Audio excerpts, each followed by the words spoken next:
ফরিদগঞ্জ সরকারি degree college সংলগ্ন পূর্ব কাছিয়ারা এলাকার পলোয়ান বাড়ির রাস্তার মুখ হতে পূর্ব বড়ালী রঞ্জন আলী হাজীবাড়ি পোল পর্যন্ত প্রায় 2 কিলোমিটার রাস্তার বেহাল অবস্থা। রাস্তা দিয়ে চলাচল করতে গিয়ে রিকশা ও অটোরিকশা যাত্রীরা যেমন নাকাল হচ্ছেন, তেমনই প্রায়ই ঘটছে দুর্ঘটনা। বিশেষ করে রাতে এই সড়ক দিয়ে চলাচল করা অনেকটাই ঝুঁকিপূর্ণ হয়ে ওঠে। স্কুল, কলেজ, মাদ্রাসা ছাত্রছাত্রীদের ভোগান্তির শিকার হতে হচ্ছে। সরেজমিনে গিয়ে দেখা যায় সড়কটির কোথাও পিচ ঢালাই উঠে সৃষ্টি হয়েছে বড় বড় গর্ত। রাতে এ সড়ক দিয়ে চলাচল করা অনেকটাই ঝুঁকিপূর্ণ হয়ে ওঠে বলে জানালেন একাধিক গাড়ি চালক। অটো চালক আলমগীর বলেন, এই সড়কে চলাফেরা করতে অনেক কষ্ট হয়। আমরা এই রাস্তা দিয়ে প্রতিদিন যাতায়াত করি।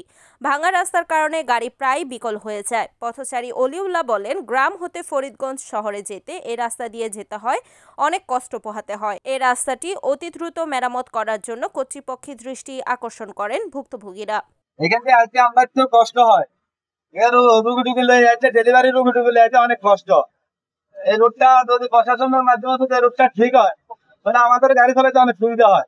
পৌরসভার 7 ওয়ার্ড পৌরসভার আমগো কলেজ গেট রাস্তাটা একদম খারাপ, কোনো গাড়ি ঘোড়া চলতে পারে না, মহিলা মানুষ চলতে পারে না।